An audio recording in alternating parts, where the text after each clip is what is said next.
appetizers and I love eating them even more. I enjoy the entertainment of it, having friends over or going to another person's home to eat and enjoy appetizers together. They're the best way to eat. They're my favorite thing to eat at a restaurant. I just love them because they offer that variety and they offer the different textures and flavors, everything from sweet, salty, savory, tangy, spicy. You get it all. And that's what I'm hoping to do with the appetizers I'm whipping up for some guests I'm having over. Now these appetizers could be made whether you're having a fancy event, whether you're having like a special occasion or like Super Bowl. These would be great for Super Bowl. Or if you just want to make a meal on the weekend for your family, these will work for that just as well. So let's get into the kitchen. Let's get started. I am excited to show you what I've got. Let's go. The first appetizer we're making is this sushi bake. If you like sushi, you're gonna love this. It is the easy way to make sushi with all the same flavors. We're gonna first start with our rice. This is 2 cups of rice. I am rinsing it until the water runs clear. And then I'm gonna add it to my quick cooker and I'm gonna add to that 2.5 cups of water. I'm going to give it a quick stir and then I'm going to put the lid on and make sure that my quick release is fully closed. And then I'm going to put it on the rice setting and that's all there is to it. Once our rice is completely cooked, we're going to grab a baking dish and we're going to make the seasoning mix for our rice. It includes 1/4 cup of rice wine vinegar, 1 tablespoon of sugar, and 1 teaspoon of salt. I'm going to mix that together and then put it in the microwave for 30 seconds until the sugar and the salt are dissolved. Looks like we're good. I'm going to pour this on top of that rice. Now the recipe actually called for 2 tablespoons of sugar where I only used 1. I wanted it to be less sweet and have just a little less sugar content, but I don't think it's going to matter because you're just trying to have a little bit of salt and a little bit of sweetness in your sushi rice. Now I'm going to add some white sesame seeds and I'm going to fold those in as well. Okay, we're going to put this in our dish. This is a 9x13 dish that I've sprayed with some olive oil spray.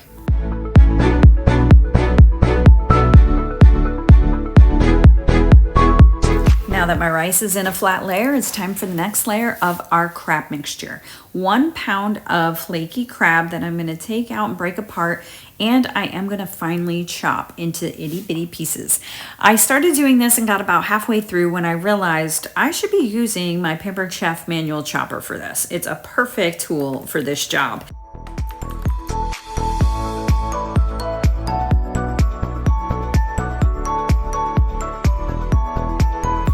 To our minced crab, we're adding 1/4 cup of Kewpie mayonnaise. Kewpie mayonnaise is a Japanese mayo, and it really is worth it if you can find this. It has that great umami flavor that really makes the sushi. And I'm adding about 1 teaspoon of sriracha. If you like things a little spicier, by all means, add a little bit more, but I like it a little more on the mild side. So I'm going to stir that in, and I noticed about sriracha, it used to be like the most popular ingredient. Everything was sriracha flavored, but actually now it's a little bit harder to find. But when you do want to add it into this dish. Now I made this the night before the actual event. So what I'm doing now is I'm just going to beat up 1 egg and I'm going to put that to the side and keep it in the fridge and mix it right before the party begins. That way my crab mixture is not sitting in the fridge for a day with that egg in it. Here it is, the day of the party. I am now ready to add that egg into the crab mixture and get that all blended. Now I'm adding this special ingredient on top of my rice. This is furikake, and it is a Japanese multi-purpose seasoning. It contains white and black sesame seeds, nori, so some black seaweed, some salt and kelp powder. It's going to give it that authentic sushi flavoring. I was able to find this at my local Walmart, so hopefully this is an accessible ingredient. I think it just adds that umami and that special flavoring that really gives it that authentic sushi taste. So if you can find it, great. If not, I wouldn't worry about it. Maybe get some black sesame seeds or white sesame seeds to put on top. I went ahead and put my crab mixture, and then I did another little sprinkle of our furikake. I then am drizzling on top the Kewpie mayo, as well as I'm going to put a little bit of the sriracha. This is to make it visually pleasing, as well as add a little bit more of those flavors into the sushi. I am just putting a little drizzle of that sriracha, trying to not have it too spicy, and look how great great it looks. Into the oven, 350 degrees. It goes for 35 minutes. And wait a second, what is he doing? He's stealing a shrimp. That's what happens when you turn your back and you leave the appetizers unattended. Too funny. The sushi bake turned out fantastic. Everybody loved it. I just served it with some cucumbers, green onions, and nori sheets on the side.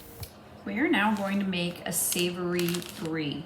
Sun-dried tomatoes, pesto, my large brie wheel, and some parsley for garnish. First thing we're gonna do is we're gonna score our brie cheese. The reason I'm scoring the cheese is because the oil from the tomatoes and the pesto will just ooze and seep into the cheese, making it even more flavorful.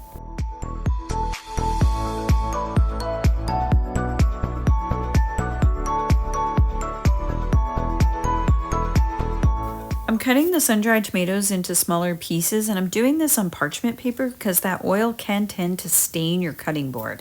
So I am doing it on this paper instead. I'm going to add about a tablespoon of minced garlic to the tomatoes, and then I'm going to drizzle just a little bit of that oil to help with the consistency.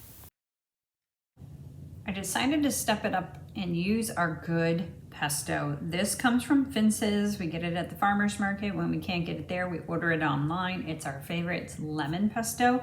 So I'm actually going to use that on our brie. I give the pesto a good stir because that oil usually sits on top, and now I'm just going to spread it entirely over the brie wheel, and then I'm going to add the sun-dried tomatoes on top of that. I'm going to get a good layer, making sure it's completely coated, and then I am going to wrap this up because I'm not ready to heat it until the day of the party. So I'm going to wrap it in the parchment paper and then wrap that in saran wrap and put that in the fridge until I'm ready to bake it. To go with that brie, I want to have toasted baguette slices. I'm going to prepare this in advance. What I'm going to do is just slice up the baguette and put it in a plastic bag and keep it in the fridge until the day of the party. Then I'll take it out, and I have the Pampered Chef entertainment ware, so I can cook the baguette and the brie all on the same platter and put it in the oven and bake at 350 degrees for 10 to 15 minutes. This turned out so delicious, and it was so easy to make. The flavors are perfect. Now let's make our jalapeno popper bites. We start with 1 block of cream cheese, add 1 cup of cheddar cheese, a 1/4 cup of pickled jalapenos, 1/2 cup of diced bacon bits, and 2 tablespoons of green onions. I'm also going to add about a teaspoon of some garlic powder. If you don't have pickled jalapenos, you can use regular or any kind of jalapeno you want based on the heat level you prefer. I give that a good stir until everything is combined, and now I'm ready to make our cups with these wonton wrappers. I coat them with oil and put them in my muffin tin. We're going to bake them at 350 for about 6 minutes till they get crisp. And now I'm going to take my filling and put 1 medium scoop with my scooper from Pampered Chef into each of those wonton wrappers.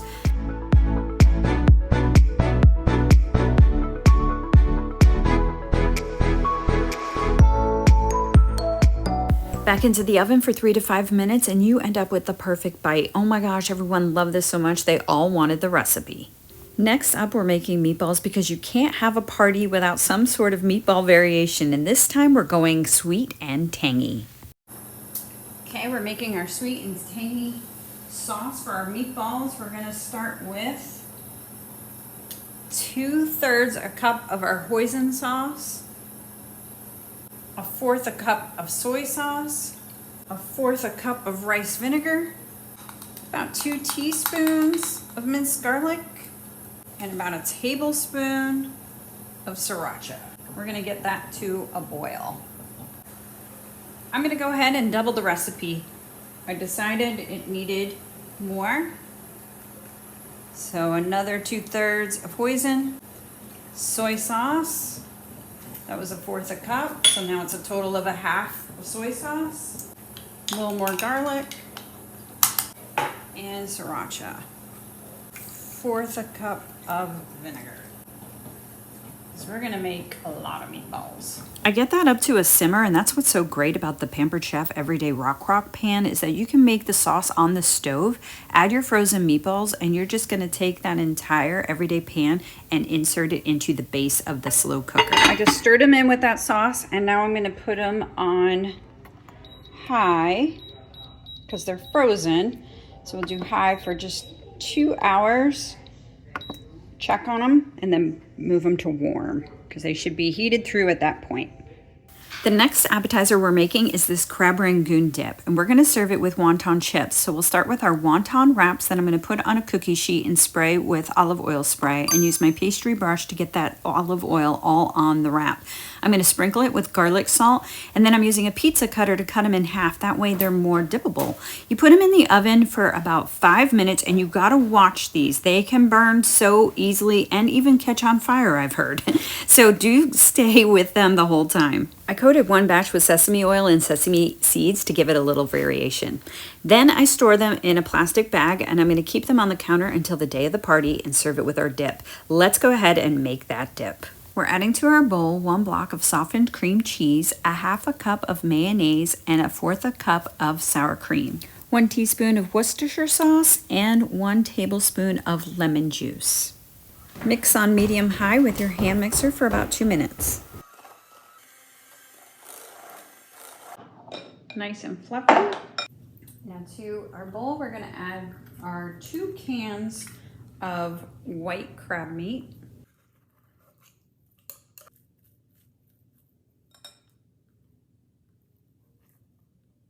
Give that a quick stir to get all that crab meat mixed in, and then we're going to add 1/4 cup of fresh Parmesan cheese, a 1/2 cup of shredded mozzarella cheese, and then we also have 1/3 cup of mozzarella reserved for the top right before baking.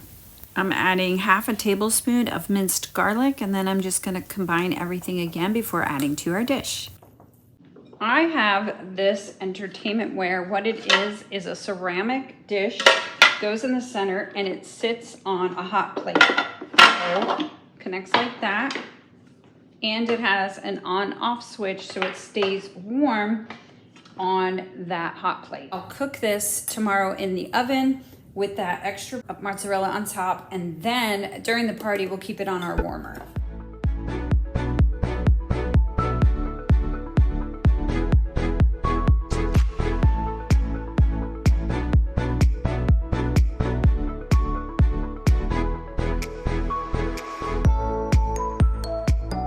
This dip turned out so delicious and so creamy, and it was those wonton chips that took it up a notch. You definitely want to make them with this dip.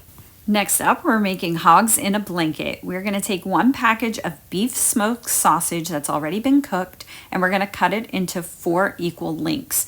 Now, what is so great about this recipe is the size of which you're going to have these rolls. I love any variation on pigs in a blanket, and this is just a little bit different. So you're going to have 1 package of crescent rolls, and you're going to divide it into your 4 sections, and then you're going to make sure you flatten it and have all of the seams pinched together. That way when you roll up your sausage link, no tears or holes appear. So roll that up tightly and put it on a tray until you're ready to cut it.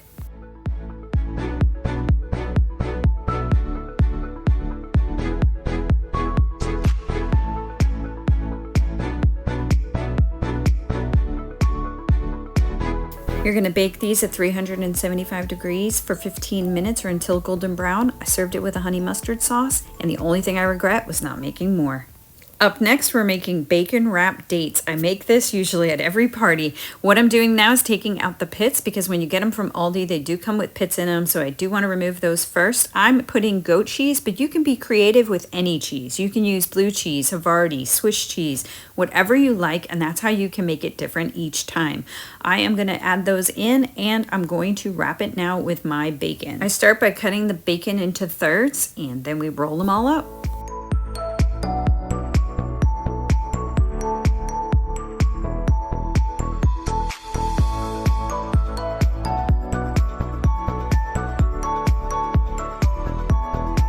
I like to cook these in the air fryer for about 8 to 10 minutes because then they get extra crispy, and that's my favorite. They are the best. The last thing I'm making, which is the item I make every single party, is my homemade guacamole.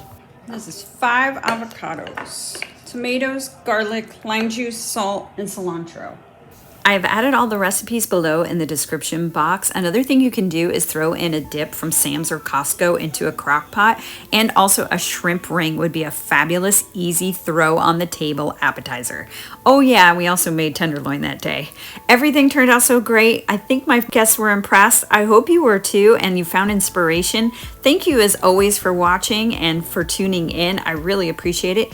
If you've gotten this far, go ahead and hit that like button, and if you haven't subscribed, please do so, and I'll see you on the next video.